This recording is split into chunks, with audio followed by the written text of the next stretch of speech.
Programme में आपको खुशामदीद कहते हैं। मैं असदुल्ला खान हूँ। मुल्क 3 दिन से बंद पड़ा है, मोटरवेज बंद हैं। मुल्क के जो बेशतर शहर हैं उसमें एक ऐसी सूरत हाल है जिसको गैर यकीनी की सूरत हाल कहा जा सकता है। रावलपिंडी, इस्लामाबाद में भी कंटेनर्स मुख्तलिफ मकामात पर हैं और जो आदाद व शुमार हमारे पास मईशत को नुकसान पहुँचने के हवाले से आ रहे हैं वो बहुत अफसोसनाक और परेशान कुन है। पता ये चला है वफाकी वज़ीर ख़जाना की इस रिपोर्ट के मुताबिक वो ये कहते हैं कि एहतजाज से रोज़ाना 190 अरब का नुकसान होता है। बाज़ मुआशी माहिरीन के मुताबिक मुल्की मईशत को पहुँचने वाला नुकसान 200 अरब रोज़ाना से तजावुज़ कर जाता है। एहतजाज से हर रोज़ GDP की मद में 144 अरब, बरामदात की मद में 16 अरब और टैक्स रेवेन्यू की मद में 26 अरब का नुकसान होता है। वफाकी वज़ीर ख़जाना ने कहा है कि एहतजाज के बाइस अमन बरकरार रखने के लिए सिक्योरिटी पर इजाफी अखराजात आते हैं। IT और टेलीकॉम के शोबे में नुकसानात इसके अलावा हैं। एहतजाज के बाइस सूबों को ज़रई शोबे के हवाले से रोज़ाना 26 अरब जबकि सनती शोबे में 20 अरब से ज़ायद का नुकसान होता है। एहतजाज के बाइस सामान की तरसील बंद हो गई है। पेरिशेबल आइटम्स जो हैं वो ख़राब हो रही हैं जबकि मंडियां बंद होने से ताजरों को करोड़ों का नुकसान होता है। सदर अंजुमन ताजरान अजमल बलोच का ये स्टेटमेंट भी हमारे सामने आया है। सवाल यह है कि हालात कब ठीक होने जा रहे हैं, कैसे बेहतर हो सकते हैं। टॉक्स भी चल रही हैं, बातचीत भी हो रही हैं। हमारे साथ राना एहसान अफजल साहब मौजूद हैं, वज़ीर आज़म के कोऑर्डिनेटर हैं, बहुत शुक्रिया राना साहब। फैसल चौधरी साहब हमारे साथ मौजूद हैं, तहरीक इंसाफ के रहनुमा हैं, वकील हैं। और सेनेटर कामरान मुर्जा साहब हमारे साथ मौजूद हैं, JUI के रहनुमा हैं। बहुत शुक्रिया आप सबका खुशामदीद प्रोग्राम में शिरकत करने के लिए। राना एहसान अफजल साहब, ये जो आदाद शुमार हैं मईशत को नुकसान पहुँचने के हवाले से, ये बहुत तकलीफदेह हैं। रोज़ाना 200 अरब का नुकसान तकरीबन, जाहिर है मुल्क की मईशत इसकी मुताहमिल नहीं हो सकती। आपके ख्याल में फौरी तौर पर हल क्या है या क्या हल हो सकता है ताकि ये जो बंद हैं मुल्क के हिस्से वो खुल सकें? बिस्मिल्लाहिर्रहमानिर्रहीम।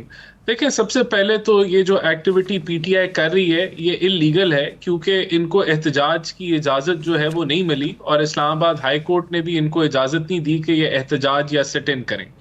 तो सबसे पहला तो यही हल निकलता है कि ये एहतजाज जो है वो ख़त्म करें और अपने घरों को लौटें। और जिस तरह की मांगे ये मांग रहे हैं वो उनमें से कोई भी ऐसी मांग नहीं है जो काबिल कबूल हो, क्योंकि खान साहब की जो रिहाई है वो हुकूमत के बस में नहीं है। वो तो कानूनी मामलात हैं, इनके अदालती मामलात हैं और वो रिहाई अदालतों से मिलनी है। तो उनके लिए ये जो तगोदो कर रहे हैं वो उसका जो जवाब है वो हुकूमत के पास नहीं है। देखिए, दूसरा ये है कि हुकूमत, आपने बिल्कुल ठीक कहा, मईशत को नुकसान है और ये कोई अच्छा जो है वो अमल नहीं है कि हमें कंटेनर लगाने पड़ते हैं। लेकिन जो इनका जो तर्ज सियासत है, जो इनकी नीयत है, वो कोई इतनी अच्छी नहीं है मईशत के लिए, पॉलिटिकल स्टेबिलिटी के लिए। और जो सिक्योरिटी की सिचुएशन है मुल्क में उसको मद्देनजर रखते हुए जो है ये कंटेनर लगाए गए हैं और ये तकलीफदेह अमल है। और ये आप कह लें कि लेकिन जो ये करना चाह रहे हैं वो उसका और नुकसान है। और आप देखें कि बेलारूस के जो सदर हैं वो पहुंच चुके हैं पाकिस्तान, इसी तरह जो बिजनेस डेलीगेशन है वो पहुंच चुका है। और इस्लामाबाद का रेड जोन, बल्कि ओवरऑल इस्लामाबाद की जो सिक्योरिटी की सिचुएशन है वो हसास है। कोई अगर कोई इंसिडेंट होता है तो उसका ना सिर्फ दुनिया में उसकी आवाज उठेगी, गूंज आएगी। और यही ये चाहते हैं कि ये एक तमाशा बने मुल्क के अंदर, एक पॉलिटिकल इंस्टेबिलिटी का इमेज जाए और खान साहब को किसी तरीके से रिहा करा लिया जाए। तो सारा ये एजेंडा है, मुल्की एजेंडा नहीं है। सही, आप कह रहे हैं कि अदालतों से रिहाई होगी, जो अदालतों में मुकदमात हैं। तो फैसल चौधरी साहब, जो बकिया मुकदमात रह गए हैं इमरान खान साहब के ऊपर, जिनमें रिहाई नहीं हुई, वो आइंदा 2 रोज़ में उनकी समाअत भी होना है। किस नहज पर हैं ये मुकदमात और क्या आप इस बात की उम्मीद रखते हैं कि अगले 2 रोज़ में जो मुकदमात हैं उसमें उनकी जमानत हो सकती है और अदालतों से रिहाई का रास्ता हमवार हो सकता है? मैंने कहा, अनफॉर्चुनेटली ये हुकूमत मुसलसल झूठ बोलने पे और गलत बयानी करने पे यकीन रखती है और मैं हैरान हूँ कि किस कदर जो है पक्के मुंह से झूठ बोले जाते हैं। और इनको ये भी नहीं पता है कि ये जो पर्चे हैं ये रियासत यानी पुलिस के मुद्दयत में हैं और ये झूठे पर्चे हैं। पहली बात तो ये है, कानूनी तौर पे अपनी जिम्मेदारी का एहसास करें।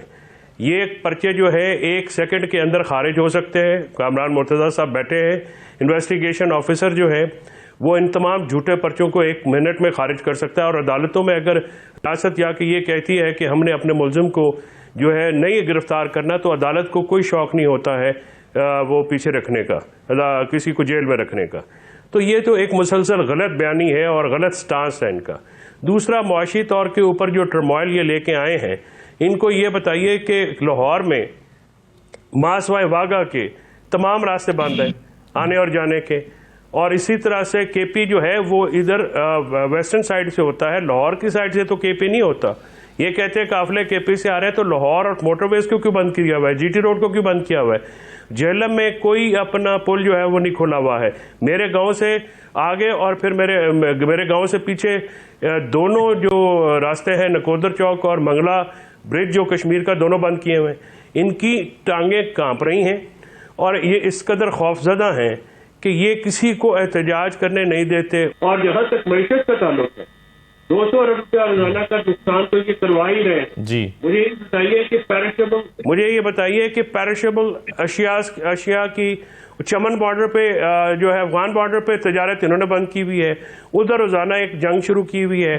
किसी एक मुल्क से इनके ताल्लुकात बेहतर नहीं है। बेलारूस के सदर आए हैं, इतना बड़ा डेलीगेशन लेके आए हैं। फिर आपकी किस मुल्क के साथ आपके जब से तालिबान, पहले करज़ई हुकूमत थी, वो तो पाकिस्तान मुखालिफ हुकूमत थी, उसमें इतनी दहशतगर्दी नहीं थी। जब तालिबान आए हैं, जो जिनके साथ 1979 से पाकिस्तान का एक लाइजन चला आ रहा है, तो क्या मसला है?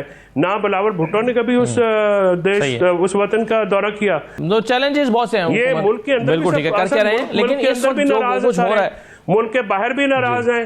मतलब अजीबोगरीब इनकी पॉलिसी है कि इनकी कोई ना मुंह है, ना सिर है, ना पैर है। मगर इस वक्त जो सिचुएशन है लेके शाम इसका हल ये जी सर मैं इसमें अगर मैं चूँकि बातचीत हो रही है, मुज़ाकरात हो रहे हैं, आज भी मुलाकात हुई है बैरिस्टर गौहर और बैरिस्टर सैफ के बारे में इत्तला है कि वो गए थे और बैरिस्टर गौहर ने तो उस पर अपनी ख्यालात का इजहार भी किया है।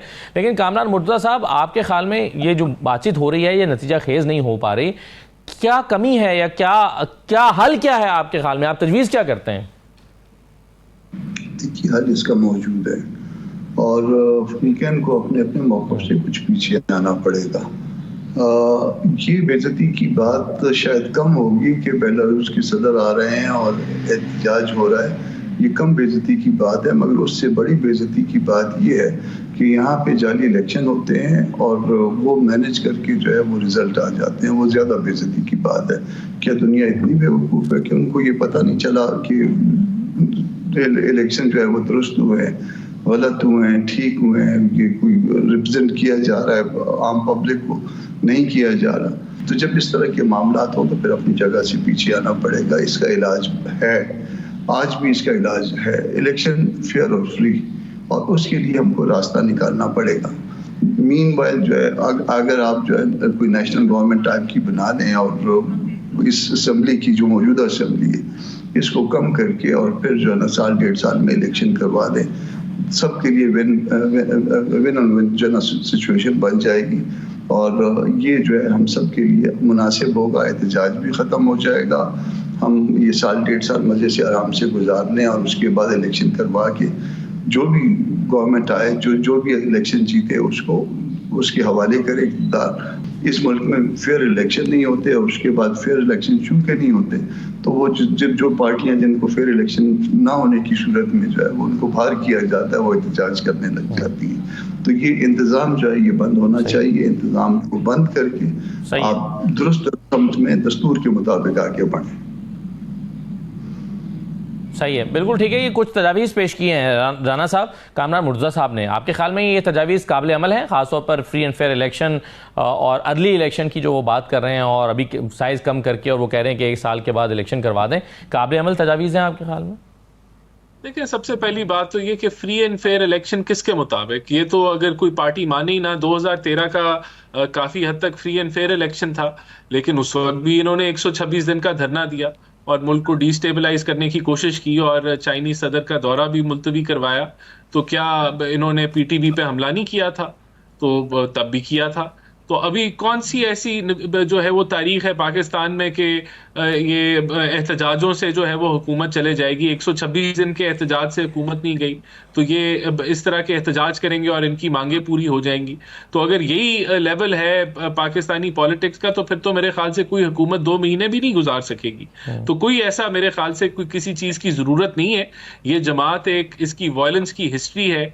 इसने जो है वो 9 मई के वाकयात किए हैं आज, इसलिए ये अहकामात लिए गए हैं क्योंकि ये इंतशार फैलाती रही है।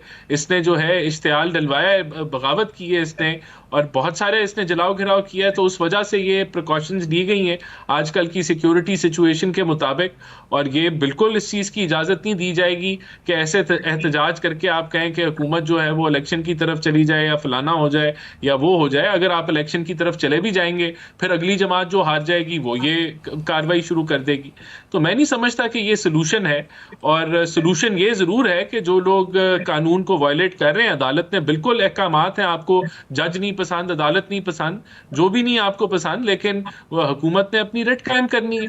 अदालत का फैसला है कि आपको इजाजत नहीं है, आप वायलेट कर रहे हैं और गैर कानूनी काम कर रहे हैं, और इस बुनियाद पे जो बंदा इस्लामाबाद एंटर करेगा वो फिर गिरफ्तार भी होगा, और बिल्कुल होगा, और उसके अंदर कोई कसर नहीं छोड़ी जाएगी। तो मैं समझता हूं इसका हल यही है। इस चीज का क्या हल है कि आप IMF को खत लिखते हैं कि मुल्क को जो है वो कर्जा ना मिले, या इस चीज का क्या हल है कि GSP प्लस को सैबोटाज किया जाता है, या अगर राना साहब अगर अभी तो फौरी हल की जरूरत है ना, जिससे ये जो एक मुंजमद निजाम है या इस वक्त जो सूरत हाल बनी है वो चल पड़े। अभी बड़ा सिंपल सी बात है, पूरे पंजाब से कोई बंदा नहीं निकला। इनकी जो फाइनल कॉल है वो फेल है। एक KPK की रियासत की मशीनरी इस्तेमाल करते हुए, रियासती पैसा इस्तेमाल करते हुए, टैक्स पेयर का जो पैसा है वो लगाया जा रहा है इस एहतजाज के ऊपर। जो ये तो 1500 तो जो लॉ एनफोर्समेंट के मुलाजमीन है जो सिविल वर्दी कपड़ों के अंदर है, वो खत भी बाहर आ गया है। जो KPK के जो मुलाजमीन है उनको लाया जा रहा है, और ये उस स्ट्रेंथ के ऊपर, KPK की हुकूमत की स्ट्रेंथ के ऊपर ये मुजाहरा हो रहा है, किसी जमात की स्ट्रेंथ पे नहीं हो रहा। जो जमात की स्ट्रेंथ थी वो कहीं नहीं नजर आई आपको पंजाब में, वो कहीं नहीं, किसी सूबे में नहीं नजर आई, किसी शहर में नहीं नजर आई। सिर्फ एक रियासती स्ट्रेंथ, जो एक सूबे का CEO है जिसको ये नहीं नजर आ रहा कि पारा चनार में लहू लहान हुआ है, वहां खैबर एजेंसी के अंदर किस तरह अमवात हो चुकी है, खून खराबा हो रहा है, वो नहीं उनको नजर आ रहा। उसको वो अहमियत उसकी नहीं है इनके लिए। लेकिन इस चीज की अहमियत है कि अगर बेलारूस का सदर आया हुआ है तो हम जो है वो वहां जाके तमाशा लगाएं।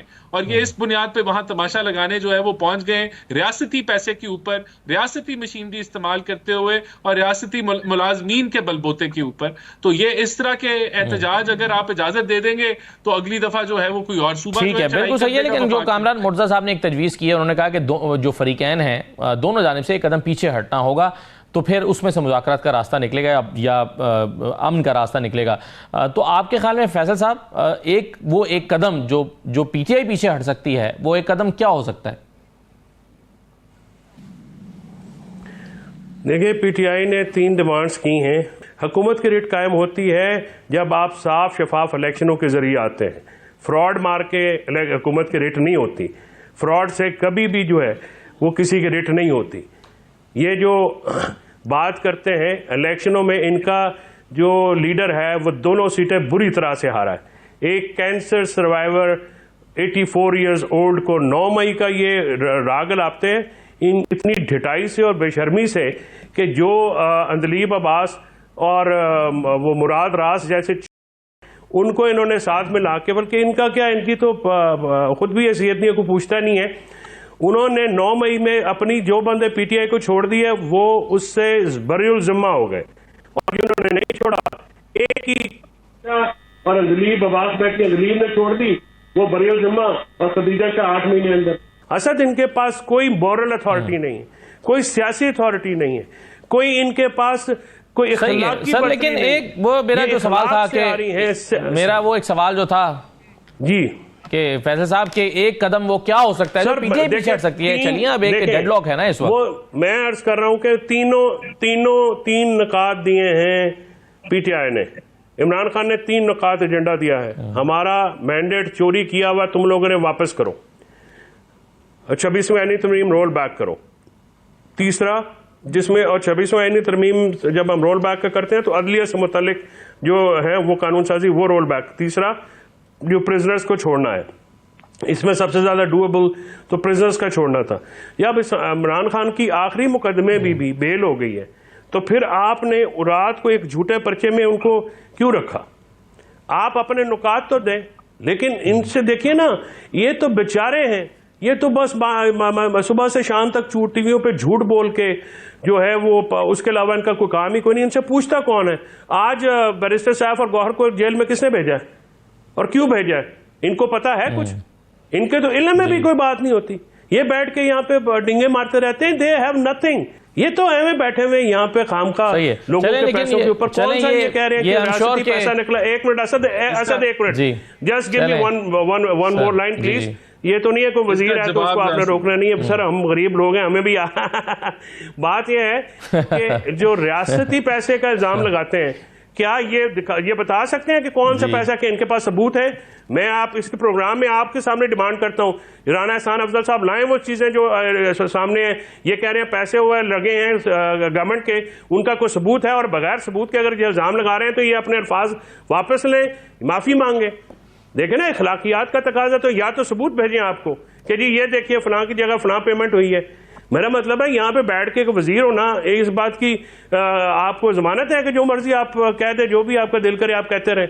आपने कोई, आपके ऊपर कोई जिम्मेदारी नहीं है, कोई आप जिम्मेदारी, कानूनी जिम्मेदारी नहीं है किसी के ऊपर। आप जो है वो इल्जाम लगा दें। जी प्लीज। बिल्कुल सही है, लेकिन ये अभी कामरान साहब जो राना साहब कह रहे हैं कि अगर हम आपका, यानी आपका जो मुतालबा है या आपकी जो तजवीज़ थी वो तो शायद राना साहब को डूएबल नहीं लगती, लेकिन साथ में वो सवाल करते हैं कि किसके मुताबिक फ्री एंड फेयर इलेक्शन आप मांग रहे हैं? क्योंकि यहां तो जो हारता है वो कहता है ये फ्री एंड फेयर इलेक्शन नहीं थे, जो जीत जाता है वो कहता है कि ये इलेक्शन बिल्कुल ठीक थे, और फिर ट्राइब्यूनल्स अपना काम 5-5 साल नहीं कर पाते। तो ये किसके मुताबिक होगा फ्री एंड फेयर इलेक्शन, और कैसे होगा? किसके मुताबिक की बात नहीं है। 70 के इलेक्शन के बारे में किसी ने कहा कि वो फ्री और फेयर नहीं थे?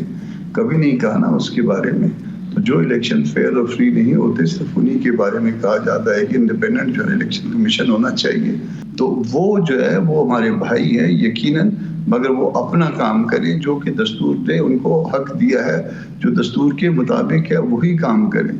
हम वो काम करें जो दस्तूर ने हमको हक दिया है। खुद ब खुद मामला ठीक हो जाएंगे। ये इलेक्शन कमीशन फेयर और फ्री इलेक्शन करवा सकता है, कोई ऐसी बात नहीं है। कोई इतना कोई बड़ा जो है ना, ये कोई रॉकेट साइंस नहीं है, मगर वो रॉकेट साइंस जो खराब होती है वो एक जगह से खराब होती है।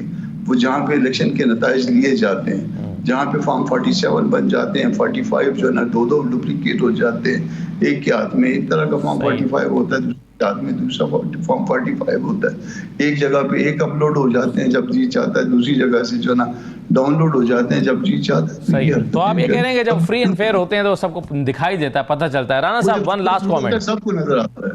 देखिए, मैं तो सिर्फ ये कहूंगा, ये जो इतने जमहूरी बन चुके हैं, ये 2014 का धरना भी इन्होंने जो है वो एस्टेब्लिशमेंट की कलूजन के साथ किया। फिर इनका जो ये इक्तदार में आए, ये आरटीएस बिठा के जो है इनके साथ इस्टेब्लिशमेंट और उस वक्त की जुडिशरी के साथ मिलके इन्होंने ये वो इलेक्शन रिग करके ये इक्तदार में आए।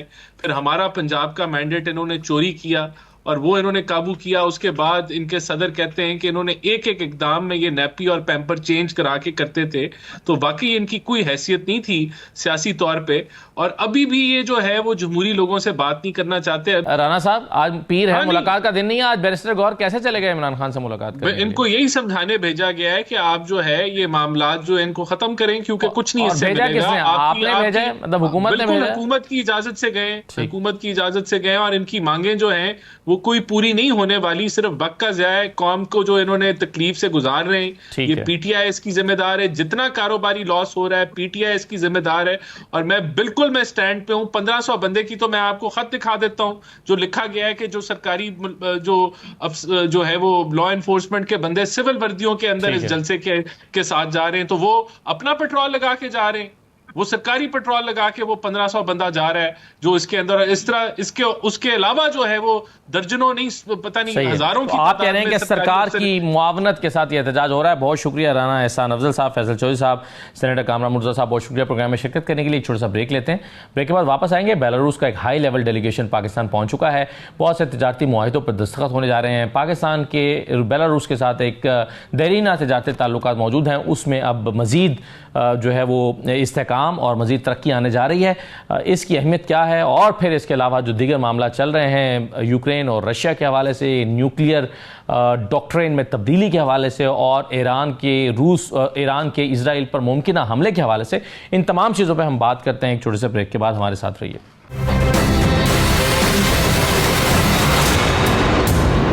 आपको दोबारा खुशामदीद कहते हैं। बेलारूस का वफ्द आज इस्लामाबाद पहुंचा है। 68 रुकनी ये वफ्द है और 34 तजारती अफराद भी इसमें शामिल हैं। ट्रेड रोड मैप पर दस्तखत होने के इम्कानात हैं, कुछ याददाश्तों पर, मुफाहमत की याददाश्तों पर भी दस्तखत होंगे।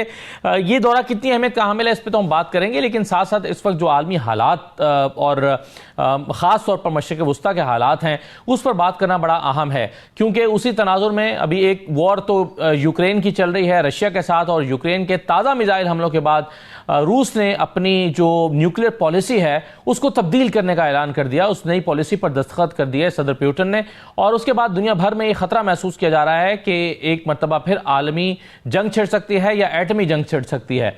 इसके खदशात कितने हैं इस पर बात करेंगे, और साथ ही साथ IAEA के वफ्द ने जो हाल ही में दौरा किया ईरान का, और ईरान पर जोर दिया कि वो उनकी जो की जानिब से यूरेनियम की अफजूदगी की जो पाबंदियां थी उस पर पूरी तरह से अमल दरामद नहीं किया गया। नई पाबंदियों को ईरान का सामना करना पड़ सकता है, और ईरान की तरफ से इजराइल पर नए हमले की तैयारी भी मुबैना तौर पर की जा रही है। तो इन तमाम चीज़ों को मिलाकर अगर देखें तो खित्ते में और दुनिया में क्या सूरत हाल पैदा हो रही है, इन तमाम चीज़ों में हम बात करेंगे। मेरे साथ डॉक्टर हुमा बुकाई साहबा मौजूद हैं, माहिर हैं बैनुल अक़वामी उमूर की। डॉक्टर साहबा बहुत शुक्रिया। जमील अहमद खान साहब हमें ज्वाइन कर रहे हैं, साबिक सफ़ीर हैं। जमील साहब आपको भी खुश आमदीद।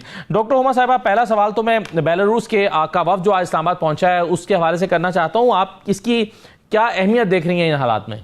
पाकिस्तान उन पहले मुल्क में से था जिसने, जब वो सोवियत यूनियन से अलहदा हुआ तो पाकिस्तान ने बेलारूस को सबसे पहले रिकग्नाइज किया था, और फिर हमारी 30 साला दोस्ती की भी एक सेलिब्रेशन हुई है। और इसके अलावा हमारे जो एक फ्रेंडशिप ट्रीटी है, पार्टनरशिप एंड फ्रेंडशिप ट्रीटी है बेलारूस के साथ, वो भी हमारी कोई मेरा ख्याल है 2015 में उसका भी हम हिस्सा हैं। तो हमारे जो ट्रेड रिलेशंस हैं वो बेलारूस के साथ मजबूत हैं, और इस वक्त भी आपने कहा एक बड़ा वफ्द आया है, उनके प्रेसिडेंट भी आ रहे हैं, और ट्रेड और टेक्नोलॉजी के हवाले से बिलखुसूस कोऑपरेशन की बात हो रही है। कुछ MOUs पे साइन भी हुई है, तमाम बातें अच्छी हैं। जो एक शैडो है इस पूरी सिचुएशन पर वो ये है कि जब बेलारूस ने रशिया की मदद की यूक्रेन के बरखिलाफ, तो अमेरिका ने बेलारूस पर सैंक्शंस लगा दी। तो it is one of the sanctioned country when it comes to Ukraine. और अब जो सूरत हाल बन रही है, जिसकी तरफ आपने भी अपने इब्तिदाइया में इशारा किया, वहाँ कुछ ऐसा लगता है कि अगर ये ज़ोर आवरी बढ़ी, अगर ये ताल्लुकात मज़ीद कशीदा हुए, तो आप दुनिया में शायद सफ़बंदी देखेंगे। और अगर ऐसी कोई सफ़बंदी होती है तो फिर पाकिस्तान किसके साथ खड़ा है, चाहे ये ईरान के साथ अमेरिका के ताल्लुकात हों, चाहे बेलारूस के साथ अमेरिका के ताल्लुकात हों, रशिया के साथ अमेरिका के ताल्लुकात हों, या रशिया यूक्रेन तनाज़ा हो। बहुत लोग इस बात की उम्मीद कर रहे हैं कि ट्रंप के आने के बाद वो ऐसे ताल्लुकात हैं उनके रशिया से कि वो रशियन टर्म्स पर इस कॉन्फ्लिक्ट को ख़त्म कर देंगे। अगर रशियन टर्म्स पर ये कॉन्फ्लिक्ट ख़त्म हो जाता है तो ऑटोमेटिकली अमेरिका और रशिया के ताल्लुकात में ठहराव आ जाएगा, और जो शेडो है बेलारूस के ऊपर वो भी समझिए कम हो जाएगा। एक गुजारिश आपसे और कर दूं, इंटरेस्टिंग फैक्ट है, 900% जो है सैंक्शंस में इजाफा हुआ है अमेरिका की तरफ से पूरी मुल्क में, पूरी दुनिया में। तो बहुत सैंक्शंस, बहुत ममालिक पर इस वक्त अमेरिका ने सैंक्शंस लगाएंगे, बशमूल चाइना, बशमूल Russia, Belarus, Pakistan. So a lot of countries are under sanctions. लेकिन अब देखना ये है कि ट्रंप जो टैरिफ्स की भी बात करते हैं, अमेरिका फर्स्ट की बात करते हैं, वो इसमें कमी लाते हैं या उसमें और तेजी आएगी? बिल्कुल ठीक है, बिल्कुल सही है। चलिए, कहा यह जा रहा है कि वो इजाफा करेंगे। जी, आपने इस सारे मामले को एक जाहिर है आलमी तनाजुर में देखा। मैं चाहूंगा कि हम अभी जो बाइडेन जाते जाते कर रहे हैं, यानी मिसाइल हमलों की इजाज़त देना और फिर सीज फायर पर जो है उसका साथ ना देना फ़लस्तीन पर, वो ये क्यों कर रहे हैं? इस पर आने से पहले मैं जमील साहब आपकी राय ज़रा इस पर जानना चाहता हूँ। आज जो एक ऐसे मुल्क के साथ हम जाहिर है हम अपनी ट्रेड को बढ़ाने की कोशिश कर रहे हैं, और बेलारूस जो पहले ही इस पर पाबंदियां हैं, अमेरिका इसको किस तरह से देख रहा होगा और पाकिस्तान के लिए कितना फायदेमंद है, आप इसको कैसे देख रहे हैं? हाँ, ये काफी कलीदी नुक्ता है कि अमेरिका इसको किस तरह देख रहा होगा। मौजूदा तनाजुर में जाहिर है अमेरिका इसको बहुत ज्यादा पसंदीदगी की निगाह से तो नहीं देख सकता, क्योंकि एक आप ऐसे मुल्क के साथ अपने बायलैटरल रिलेशन को मजीद तकवीत पहुंचा रही हैं और इस बामरूज पर लेके जा रहे हैं कि 68 मेंबर्स का ये मिनिस्ट्रियल डेलीगेशन इधर आया है, जिसमें 43 के करीब ताजर इसमें मौजूद है। तो एक बहुत हाई पावर और साथ में एक बहुत बड़ा डेलीगेशन आया है। जाहिर है उनके प्रेसिडेंट भी और वजीर खारजा इसको लीड कर रहे हैं पहुंचने के बाद। और ये जो रोड मैप बनाया जाएगा 25 से लेके 27 तक, 2025 से लेके 2027 तक, उसमें काफी चीजें शामिल की जाएंगी और उसी सिलसिले में अभी MOU और एग्रीमेंट वगैरह इस पे साइन होंगे। तो लिहाजा यस, किस नजर से देखा जाएगा? बहुत ज्यादा पसंदीदगी की नजर से नहीं देखा जाएगा। और जाहिर है ये हमें मालूम है कि बेलारूस, आपको बताया अभी डॉक्टर हमा ने कि बेलारूस जो है क्योंकि वो सैंक्शन मुल्क है और क्योंकि उसने अपना एड़ी चोटी का साथ दिया है रशिया का इस तमाम मामले में, और बेलारूस पे बड़ी कोशिश की गई कि वो भी नेटो में शामिल हो जाए, लेकिन बेलारूस उस तरफ नहीं गया।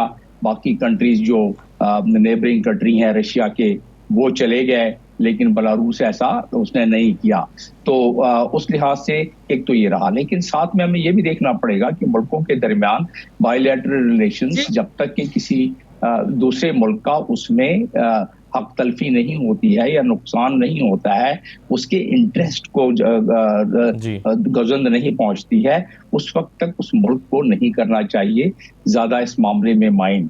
तो अभी उसको बैलेंस किस तरह किया जाए, इसको भी हम देख लेते हैं कि बैलेंस किस तरह किया जाए। जब हम बेलारूस से कर रहे हैं, बेलारूस से तो हमारे पुराने ताल्लुकात है, कितनी 31वां साल चल रहा है अभी हमारा, और बेलारूस से खास तौर पर डिफेंस प्रोडक्शन में हमने उनसे काफी मावनत ली है और शुरू से, और जिसकी वजह से हमें काफी एक फायदा भी हुआ है। बेलारूस जब से SCO में आया है उसमें हमारा एक इंटरनेशनल कानून के तहत भी हमारा ये एक बन जाता है, हक बन जाता है कि हम किसी भी मेंबर्स के साथ बायलैटरल भी अपने ताल्लुकात बढ़ाएं SCO के, और ज़ाहिर है मल्टीलैटरल प्लेटफॉर्म SCO तो पहले से मौजूद है ही है। उसकी जियोपॉलिटिकल लोकेशन जो है ना, जिस तनाजुर में आप बात कर रहे हैं, जियोपॉलिटिकल लोकेशन उसकी बड़ी इंपॉर्टेंट है। उसके नॉर्थ ईस्ट साइड पर लिथुआनिया है जो कि यूरोपियन यूनियन का मेंबर, और उसके जो दोबारा नॉर्थ पे दूसरा मुल्क है लतीविया, वो भी उसमें है। दोनों यूरोपियन यूनियन और दोनों नेटो में शामिल हुए हैं, और बेलारूस ने रेजिस्ट किया हुआ है अभी तक। लेकिन बेलारूस की दूसरी जियोपॉलिटिकल एक बहुत बड़ी इंपॉर्टेंस ये है कि वो पिवटल किरदार अदा करता है between Europe, EU and Russia. गो के लैंडलॉक्ड मुल्क है, लेकिन उसमें बहुत ज्यादा पिवटल उसका किरदार है। तो उसकी अहमियत तो अपनी जगह पे है और बहुत ज्यादा है। अब रहा हमारा और ताल्लुक बेलारूस का, तो सिक्योरिटी ट्रीटी जो हमारी साइन जिसके के इंडिया दिया गया है, सिक्योरिटी कह रहा हूँ, जो हमारी डिफेंस प्रोडक्शन में और जो हमारी ट्रेड में और बाकी चीजें में जो हमारा इस वक्त इंडिया दिया जा रहा है, ये चीजें हो जाती हैं, तो यकीनन इसमें ये ब्लॉक जो SCO वाला ब्लॉक है उसमें तो हमारी रग़बत ज्यादा बढ़ती जाएगी, और उसमें किसी न किसी स्टेज पर तो जाके आज नहीं तो कल, कल नहीं तो परसों हमें अपने मामलात को देखना होगा कि हम किस तरफ ज्यादा झुकाव रखेंगे। क्योंकि अभी तो हम दोनों तरफ चल रहे हैं और बिल्कुल सही, हम कहाँ झुकाव रखते हैं, बिल्कुल सही है। और हाँ बिल्कुल सही है, वक्त का तकाजा ये कि दोनों तरफ चले। लेकिन एक चीज़ जो इस वक्त दुनिया में तब्दीलियां हो रही हैं, डॉक्टर हुमा साहिबा, हमने देखा कि हाल ही में जो बाइडन ने इजाज़त दी कि उनके लॉन्ग रेंज मिसाइल यूक्रेन की तरफ से रशिया में इस्तेमाल किए जा सकते हैं। फिर जो शैडो मिसाइल हैं बरतानिया के, वो भी इस्तेमाल किए गए। और रूस ने रातों रात अपनी जो न्यूक्लियर पॉलिसी है उसको तब्दील किया और बताया कि हमारी अगर एग्जिस्टेंशियल थ्रेट हमें मिलेगा तो हम, अगर आम हथियारों से भी हम पर हमला किया जाएगा तो हम जौहरी हथियारों को इस्तेमाल कर सकते हैं। इसके बाद पूरी दुनिया में एक बहस शुरू हो गई कि जौहरी जो एक आलमी जंग है उसका खतरा बढ़ गया है। आप इसको किस तरह से देखती हैं? मेरे ख्याल से इसमें मैं ये कहूंगी कि Russia has punched above its weight और वो स्टेक्स इस कॉन्फ्लिक्ट में बढ़ा रहा है, क्योंकि उनको बिल्कुल वाज़े तौर पर ट्रंप का मौक़िफ़ पता है। जिस एक जंग को बंद करने की बात की है ट्रंप ने, वो रशिया और यूक्रेन की जंग है। और क्योंकि इस विंडो में जब तक ट्रंप टेक ओवर कर रहे हैं, आप देख रहे हैं कि बाइडेन जो है वो सपोर्ट में बढ़ावा आया है, कमी नहीं आई है। यानी वो उसी तंगदस्ती के साथ यूक्रेन को सपोर्ट कर रहे हैं और अपने फॉरेन पॉलिसी मौक़िफ़ पे खड़े हैं। तो रशिया ने अब स्टेक्स बढ़ाई हैं ताकि रिस्ट्रेंट हो अमेरिका इन हायर स्टेक्स की वजह से। और आपको मैं याद दिलाऊं कि ट्रंप ने बिल्कुल कैटेगोरिकली कहा था कि बाइडेन दुनिया को तीसरी जंग अजीम की तरफ धकेल रहे हैं। और वैसे भी अगर आप देखें तो जो ट्रंप बिलखुसूस जो हैं वो बहुत एंटी वॉर हैं। वो इकोनॉमिक पिच पे खेलते हैं, वो प्रैग्मेटिज्म का इजहार करते हैं, वो निगोशिएशंस करते हैं। और अगर हम माजी में उनके और प्यूटन के ताल्लुकात देखें तो उसमें एक एलिमेंट ऑफ कन्वर्जेंस है, सॉफ्ट कॉर्नर है। और उनको इस बात का यकीन है कि वो प्यूटन को कन्विंस कर लेंगे जंग बंद करने को। और उसके साथ साथ उन्होंने ये इशारा दिया है कि वो प्यूटन की मर्जी से, मॉस्को की रजा से उस जंग को बंद करेंगे। और वो नेटो के भी बहुत खिलाफ हैं। ये जंग शुरू इसलिए हुई थी कि नेटो रशिया की दहलीज पर पहुंचा दी थी यूरोप ने, और रशिया ने तवातुर के साथ वार्न किया था कि ऐसा ना करें वरना इसकी रिपरकशंस होंगी। और फिर आपने देखा कि second year into the war, तो अब एक बार फिर रशिया को जब ये नजर आ रहा है कि मेरी मर्जी मंशा के तहत इस जंग का खात्मा हो सकता है, तो उसने स्टेक्स अप की हैं। लेकिन I hope sanity will prevail और न्यूक्लियर वॉर की तरफ हम नहीं जाएंगे, क्योंकि कोई भी उसे अफोर्ड नहीं कर सकता ना। न्यूक्लियर वॉर तो it is mutually assured destruction on both sides. कोई बचेगा ही नहीं अगर न्यूक्लियर वॉर की तरफ दुनिया जाएगी, क्योंकि चौथी न्यूक्लियर वॉर तो स्टिक्स और स्टोन्स के साथ होगी। तो I hope sanity will prevail. लेकिन इस वक्त दुनिया जरूर खतरनाक है। ईरान में भी ईरान ने कहा कि हम आपको अपनी न्यूक्लियर इंस्पेक्शन का इजाजत देते हैं, लेकिन not under pressure, but because we are with a treaty. और आपको पता है कि अगर ईरान न्यूक्लियराइजेशन की तरफ जाता है तो फिर पूरा मिडल ईस्ट पूरा न्यूक्लियराइज होगा। ईरान जा रहा है न्यूक्लियराइजेशन की तरफ जी, तो अब उसका फॉरेन रिपरकशन ये होगी, अगर वो ग्रीन एनर्जीज के बियॉन्ड जाता है तो फिर देखिएगा कि सऊदी अरब न्यूक्लियराइजेशन की तरफ जाएगा, तो आप एक और खित्ता पूरा न्यूक्लियराइज हो जाएगा। तो हम इस वक्त एक बहुत केओटिक दुनिया में जी रहे हैं, जहां जिसको एक्चुअली कहते हैं जहां ऑर्डर खत्म हो गया है, ऑर्डर टूट गया है। और जो अपर हैंड था एक मुल्क का, जिसकी वजह से सैनिटी थी, यूनिपोलैरिटी की वजह से जो हदूद में लोग दुनिया रहती थी या ममालिक रहते थे, वो हदूद इजराइल की पुष्टपनाही कर कर अमेरिका ने खुद ख़त्म कर दी। इस वक्त उनके वारंट जारी हैं इजरायली प्राइम मिनिस्टर के, तल अवीव के अंदर उनके खिलाफ मुजाहरे हो रहे हैं और उनकी अपनी कैबिनेट में इस वक्त समझे दरारें पड़ गई हैं। लेकिन जो कुछ वो लेबनान में कर रहे हैं या जो कुछ वो गज़ा में कर रहे हैं, उसमें कमी नहीं आ रही है, उस जुल्म में कमी नहीं आ रही है।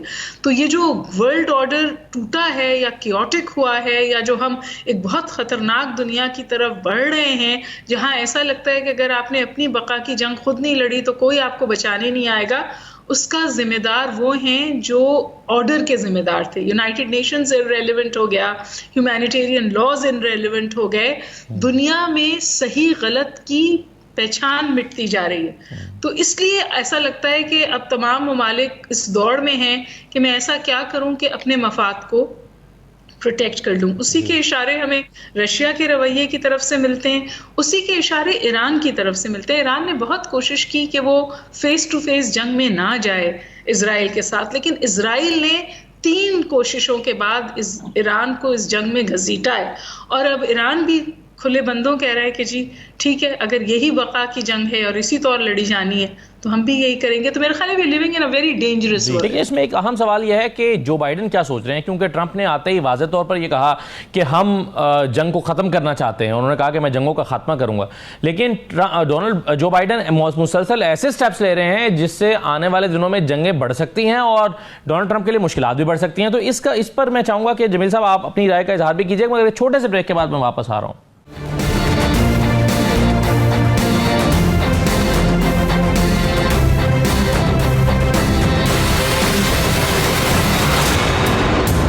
ब्रेक के बाद दोबारा खुशामदीद कहते हैं जमील अहमद खान साहब। ऐसा लग रहा है कि जो बाइडेन जो है वो जंग को बढ़ावा दे रहे हैं और ट्रंप को आने वाले दिनों में मुश्किलात का शिकार करने वाले हैं। एक तरफ अक़वाम मुत्तहिदा की जो इसराइल की तरफ की सीज फायर की करारदाद थी कि फ़लस्तीन पर हमले रोक दिए जाएं, उसकी जो बाइडेन ने या अमेरिका ने मुखालफत की। दूसरी तरफ वो रूस की तरफ ज़्यादा जारहियत के साथ आगे बढ़ रहा है। तो आपके ख्याल में ट्रंप को मुश्किल में डाल रहे हैं वो आने वाले दिनों के लिए?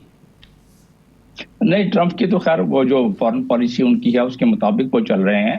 और रहा सवाल जहाँ तक सीज फायर का, तो सीज फायर में तो पहले भी 2 रेजोल्यूशन पास हुए थे सिक्योरिटी काउंसिल के 2624 और 2625, जिसमें कि बिल्कुल सीज फायर का जिक्र किया, न जिक्र बल्कि सीज फायर का ऑर्डर दिया गया था। उसमें अमेरिका ने भी वोट दिया था, लेकिन उसके इम्प्लीमेंट कराने में अमेरिका ने साथ नहीं दिया। तो ये तीसरा तो उन्होंने बिल्कुल 10 के 10 ममालिक जो नॉन परमानेंट मेंबर हैं वो एक तरफ और 5 परमानेंट मेंबर्स में से सिर्फ अमेरिका, उसने इसको वीटो कर दिया। तो उससे तो पहले से नीयत जाहिर थी, लेकिन अब तो डॉक्यूमेंट्री तौर पर साबित हो गया कि अमेरिका नहीं चाहता था कि सीज फायर हो। और बड़ी मामूली सी बात पर जिसपे शुरू में वो एग्री करते रहे, अब आ जाते हैं बेलारूस पर। और इस पर जो बाइडेन के इस पॉलिसी पर, जो बाइडेन की पॉलिसी कोई इंडिविजुअल पॉलिसी तो नहीं है ना, वहाँ की जो फॉरेन पॉलिसी है, जिस तरह मैं भी आपको बता रहा था कि जिस तरीके से वो नेटो में शामिल करते रहे नेबरिंग कंट्री को रशिया के, और रशिया हर मर्तबा यही चीखता चिल्लाता रहा कि आप ऐसा ना करो, आपने 92 में आपसे वादा किया था कि आप हमारी नेबरिंग कंट्री में नहीं आओगे नेटो को लेके। और यही वजह है कि यूक्रेन की जंग भी छिड़ी, क्योंकि वो रेड लाइन उनकी आ गई थी। तो उस लिहाज से अगर देखा जाए तो वो अपने फॉरेन पॉलिसी के मुताबिक इजाजत भी दे रहे हैं, क्योंकि एंड यूजर का एक सर्टिफिकेट देना होता है जो भी हथियार बेचे जाते हैं किसी दूसरे मुल्क को। तो वो एंड यूजर के सर्टिफिकेट में दिया होता है कि आप हमारी इजाजत के बगैर किसी और मुल्क पर ये इस्तेमाल नहीं करेंगे। तो उन्होंने दे दिया, उसको इजाजत दे दी, यानी वो सर्टिफिकेट दे दिया। तो इसका मतलब ये है कि मजीद चैलेंज कर दिया। और यही वजह है कि जो न्यूक्लियर डॉक्ट्रिन को चेंज करना पड़ा रशिया को। और उन्होंने कहा कि अगर हमारे अपनी नेशनल सिक्योरिटी को खतरा हुआ तो हम इसको डाउनग्रेड करते हैं, फिर हम उस सिलसिले में इवन कन्वेंशनल वार पे भी हम इसको चला देंगे न्यूक्लियर को। लेकिन ये बात सही है, और ये बात सही, अभी इस पे जिक्र भी हो रहा था, तस्करा हो रहा था कि ये क्योंकि म्यूचुअल डिस्ट्रक्शन का एक खेल है, और इसमें मैं नहीं समझता कि तीसरी जंग अजीम न्यूक्लियर वार इस तरह छिड़ सकती है प्लानिंग के तहत। एक्सीडेंटली यस हो सकता है ये, और जब तक कि दुनिया जागेगी उस वक्त तक तबाह हो जाएगी। ये बात भी दुरुस्त है, क्योंकि न्यूक्लियर हम इसको सोचते हैं, पूरी दुनिया को इस चीज का इल्म है कि एक भी कहीं अगर डिवाइस न्यूक्लियर की चल पड़ी तो 57 किलोमीटर मिनिमम जाता है इसका गुबार, जो कि न्यूक्लियर जो होता है न्यूक्लियर डस्ट, और वो पूरी दुनिया में फैल जाता है एक हफ्ते में, और उसकी वजह से पूरी दुनिया इफेक्ट होती है। आपके ख्याल में जमील साहब, ये जो रूस का रिस्पांस है न्यूक्लियर पॉलिसी में तब्दीली के जरिए से टूवर्ड्स अमेरिका, ये ज्यादा सख्त था और क्या अमेरिका की एक्सपेक्टेशन के बरखिलाफ था? अमेरिका नहीं, वो रूस तो पहले इसका इंदिया देता रहा कि हमारी एग्जिस्टेंशियल थ्रेट आएगी जब, तो हम उसके लिए कोई भी कदम उठा सकते हैं। तो ये कोई एक आम किसी तजिया निगार के लिए कोई इतना मुश्किल काम नहीं था सोचना। तो अमेरिका तो एक बहुत बड़ा मुल्क है, वो तजिया कर सकता था इस बात का कि रशिया को अगर मजीद प्रेस किया तो उसके पास कोई और तरीका नहीं होगा, बल्कि वो अपने डॉक्ट्रिन को मजीद कम कर सकता है, और वो दुनिया को बता सकता है कि नहीं। लेकिन इसमें बात यह है कि जब जिस तरह बात हो रही थी कि जैसे ही डोनाल्ड ट्रंप आएंगे तो इसमें काफी, खासतौर पे नेटो के हवाले से और रशिया और यूक्रेन के हवाले से तो काफी मध्यम पड़ना शुरू हो जाएगा। और इजराइल का जहां तक ताल्लुक है और पैलेस्टाइन का ताल्लुक है, उसमें नहीं लगता कि कोई ज्यादा कोई कमी आएगी उसमें 19-20 के फर्क के अलावा। तो लिहाजा मैं समझता हूँ कि तीसरी आलमी जंग जो है वो उसको बहस मुबाहिसे के लिए तो ठीक है, लेकिन पूरी दुनिया को इसका इल्म है कि तीसरी आलमी जंग को अफोर्ड कर ही नहीं सकता है। बिल्कुल ठीक है सर, चलिए ये बिल्कुल सही है। तो अगर ये सूरत हाल है, और डॉक्टर साहब आप भी अपनी राय का इजहार कीजिएगा कि ये जो अमेरिका का को रूस का रिस्पॉन्स है कि अपनी न्यूक्लियर डॉक्ट्रिन में तब्दीली करना, क्या ये उसके एक्सपेक्टेशन से ज़्यादा सख्त आया है? और दूसरी बात यह है कि ट्रंप के पास क्या ऑप्शन रह जाएंगे आने के बाद, अगर वो इस जंग को कम करना चाहते हैं या ख़त्म करना चाहते हैं, उनके पास रास्ते कौन से हैं? मेरे ख्याल है ये जो मैसेज रूस ने दिया है वो लार्जली अमेरिका की डीप स्टेट को दिया है ये मैसेज, क्योंकि यूक्रेन की वॉर को और नेटो को एक्सपैंड करना जो है एजेंडा है अमेरिकन डीप स्टेट का। ठीक। और जो ट्रंप है वो आके बिल्कुल इसके बरखिलाफ खड़े। ट्रंप ने हमेशा सवाल उठाया है नेटो की फंडिंग के हवाले से, और उन्होंने इस जंग को तकरीबन यूजलेस जंग भी कहा है। तो मेरा ख्याल है कि पुतिन ये इंश्योर करना चाहते हैं कि वो वॉर की स्टेक्स को इतना बढ़ा दें कि ट्रंप भी डीप स्टेट के प्रेशर में ना आए और इस जंग को कदगन लग जाए और नेटो की एक्सपेंशन को कदगन लग जाए। मेरा ख्याल है जो लार्जर पिक्चर है वो ये है कि नेटो परमानेंट थ्रेट है, यूक्रेन थ्रेट नहीं है रशिया को। तो वो चाहते हैं कि नेटो की जो एक्सपेंशन है, जो नेटो की फंडिंग है, उसको कतगन लगे, वो ख़त्म हो, और जो अनकंडीशनल सपोर्ट अमेरिका की इस जंग को 2 साल तक उसने जारी रखा है वो जो है वो एंड हो। तो मेरे ख्याल राइट नाउ ये हार्ड पोस्चरिंग है, और खुदा करे ये हार्ड पोस्चरिंग ही हो, और इस हार्ड पोस्चरिंग के नतीजे में जो नताइज पुतिन हासिल करना चाहते हैं वो कर लें, और अमेरिका जो है वो उनको दे दे जो वो मांग रहे हैं। और उनको ये उम्मीद है कि ट्रंप उन्हें वो दे देगा, इसलिए उन्होंने स्टेक्स बहुत समझिए विंडो एक ख़ास देखकर एक ख़ास मौके पे वो अपने स्टेक्स अप किए हैं। होपफुली, मैंने आपसे पहले भी गुजारिश की थी, मैं दोबारा कह रही हूँ, सैनिटी विल प्रिवेल। हम एक बहुत इस वक्त ख़तरनाक दुनिया में जी रहे हैं, क्योंकि जो मिडल ईस्ट का तनाज़ा है ना वो भी फैल सकता है, और उससे ऑलरेडी जो उसके इकोनॉमिक रिपरकशंस हैं वो मुझे और आपको नज़र आ रहे हैं। तो ट्रंप के आने से ये जंग तो रुक जाएगी शायद, होपफुली, लेकिन जो इस इक़्तिसादी जंग की ट्रंप बात कर रहे हैं उससे दुनिया और भी ज़्यादा गैर महफूज हो सकती है, सी लेन्स गैर महफूज हो सकती हैं। तो देखना यह है कि ट्रंप सिर्फ फिजिकल जंग बंद करते हैं या एक्चुअली दुनिया को बेहतर सिमत में ले जाते हैं, क्योंकि वो शायद इस वक्त इंतहा से अगर डॉक्टर साहब ट्रंप का जो इसराइल के हवाले से पॉलिसी है वो तो किसी से ढकी छुपी नहीं है, और वो चाहते हैं कि जंग खत्म हो लेकिन इसराइल के हक में खत्म हो, और वो चाहते हैं कि अभी तक तुमने इसको जो है वो यानी अपने अहदाफ को हासिल करके इसको फिनिश क्यों नहीं किया। यानी वो ज़्यादा शायद ज़ोर और सख्ती और ताकत के साथ चाहते हैं कि फ़लस्तीन को क्रश किया जाए।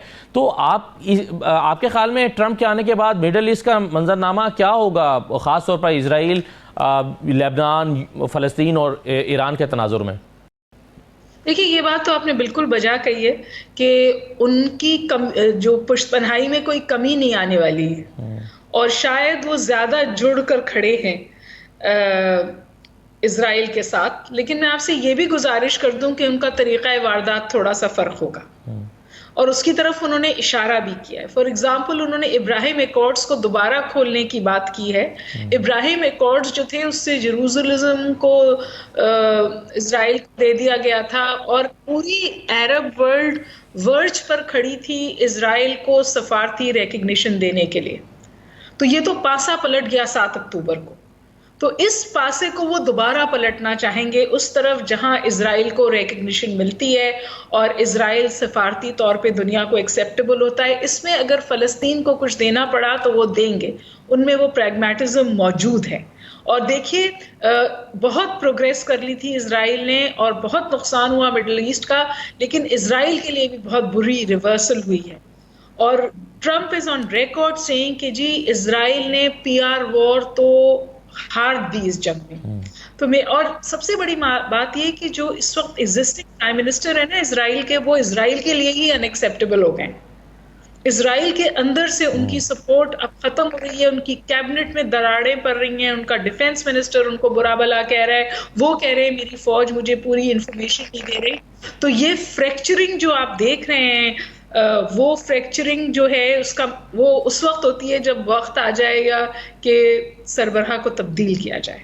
तो मेरा ख्याल है कि चेंज ऑफ लीडरशिप होगी इजराइल में, और फिर तरीका भी बदलेगा। और मैं ये नहीं कह रही कि वो पुश्त पनाही छोड़ देंगे, लेकिन मैं ये जरूर कह रही हूँ कि मेरा ख्याल है ये जो तशद्दुद है इसमें वो कमी लाएंगे, इसलिए कि ये तशद्दुद अब इजराइल को भी बहुत नुकसान पहुंचा रहा है। इजराइल के हक में ये फैसला कर सकते हैं। बिल्कुल सही है। जमील अहमद खान साहब, ये ईरान के बारे में कहा जा रहा है कि वो इजराइल को एक बार फिर जवाब देने का सोच रहा है, उस पर हमले का सोच रहा है। आपके ख्याल में क्या ईरान की तरफ से यही सही कदम होगा, और ऐसा करके ईरान क्या हासिल करना चाह रहा है? नहीं, ईरान तो जाहिर है जब उसकी एग्जिस्टेंशियल थ्रेट को उसको मिलेगी, और ईरान ने तो ये बिल्कुल कह दिया है। पहली तो बात यह है कि वो अपना हक महफूज रखता है आर्टिकल 51 का अक़वाम मुत्तहिदा के चार्टर के तहत कि उस पर हमला किया गया है, उसका जवाबी हमला कर सकता है, और उसने अनाउंस कर दिया है, किया था उसी वक्त जब ये उस पर हमला हुआ था 1 माह पहले।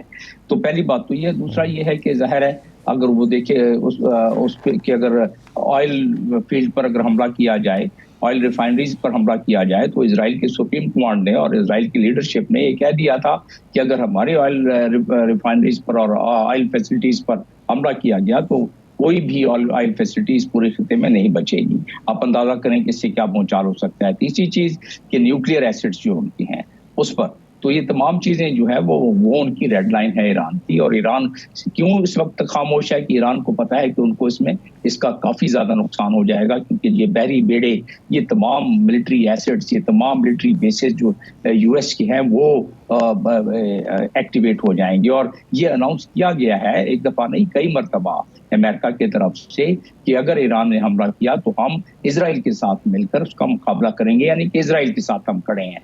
ये बात जो बाइडन की तरफ से भी और कमला हारिस की तरफ से भी, और उनके बाकी 11 दफा जो विजिट किया है ब्लिंकन ने, उसमें भी इसका यही इंदिया दिया गया है। तो लिहाजा आपके सवाल का जवाब कि ईरान ऐसी सूरत में जैसे जैसे, क्योंकि हमले में कमी नहीं आ रही है गाजा में, और इसी तरीके से लेबनान में कमी नहीं आ रही है। 250 रॉकेट कल फायर किए हैं वहां से, और इवन के एयरपोर्ट बंद कर दिया था इजराइल का हिजबुल्लाह ने। तो वहां से वो मुजाहिमत भी हो रही है, लेकिन नुकसान काफी कर रहा है इजराइल, गाजा में करता जा रहा है। तकरीबन कोई 90 के अफराद के करीब जहाँ बाग हुए हैं कल पिछले 24 घंटे में, और इसी तरह लेबनान में 45 के करीब। तो वो सिलसिला जो जारी है, जिसकी वजह से ईरान भी इस मलाल में है। और ईरान देखता है कि क्योंकि उसकी प्रॉक्सी का सबसे बड़ा ताकतवर जुज़ हिजबुल्लाह है, और उसको न्यूट्रलाइज करने की कोशिश की जा रही है, जो कि बहुत मुश्किल ग्राउंड इनकर्शन के हवाले से बहुत मुश्किल नजर आ रहा है, और मुश्किल होती जा रही है इजराइल के लिए। इजराइल के बड़े सीनियर अफसरान इसमें जो है वो मारे जा रहे हैं। तो उसके बावजूद ईरान देख रहा है कि अगर मजीद लेबनान पर ज्यादा चढ़ाई की गई और गजा का सिलसिला इसी तरह जारी रहा, खासतौर पर लेबनान हिजबुल्लाह का, तो उसमें फिर ईरान का कोई बईद नहीं कि वो अपना हक जो उसने महफूज कर रखा है 51 के तहत, वो इस दफा शिद्दत के साथ उस पर अपने मिसाइल बरसा के और वो कर ले, और फिर जाहिर है एक जंग का आगाज हो सकता है। जी सही है, बिल्कुल सही है। डॉक्टर साहब, ये बताइए कि आपके ख्याल में ईरान ने हतमी तौर पर यह फैसला कर लिया है कि अब उसको न्यूक्लियर टेस्ट करने ही हैं, कम वॉट में पाबंदियां लगें, मजीद सैंक्शन आए, उसको करने ही है, या फिर 2015 की तरह की कोई न्यूक्लियर डील भी हो सकती है, ईरान अगेन एक डील में जा सकता है? देखिए, मैंने आपसे गुजारिश की ना कि जिन पैराडाइम्स के तहत डील्स होती थी, इंस्पेक्शंस होते थे, जो कदगने थी मुल्कों के ऊपर, वो कदगने पिछले 1 साल में मिडल ईस्टर्न कॉन्फ्लिक्ट ने या तो बहुत ही डाइल्यूट कर दी या ख़त्म कर दी।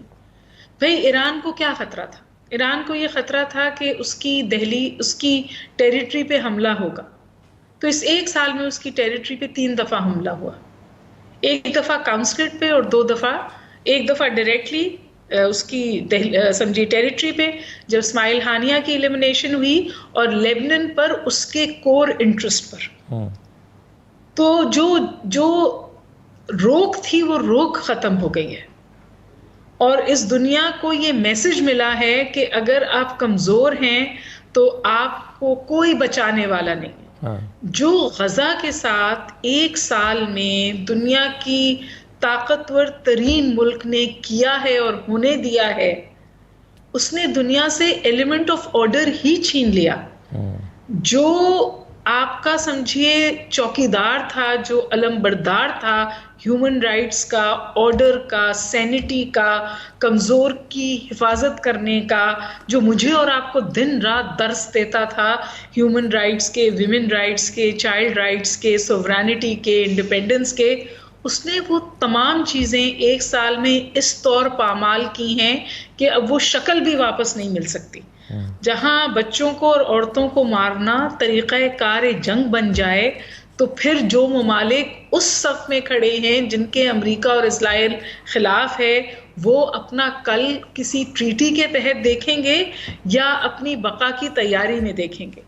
So going nuclear for Iran is an element of survival, it's an element of compulsion. और ये वही मुल्क है जिसने जंग नहीं की, जिसने अपनी फैसिलिटीज खोली, जिसने ग्लोबल ट्रीटी की समझिए अहमियत को समझा भी और उसका पाबंद भी रहा 4 दिहाइयों में इस कॉन्फ्लिक्चुअल रिलेशनशिप में होने के बावजूद।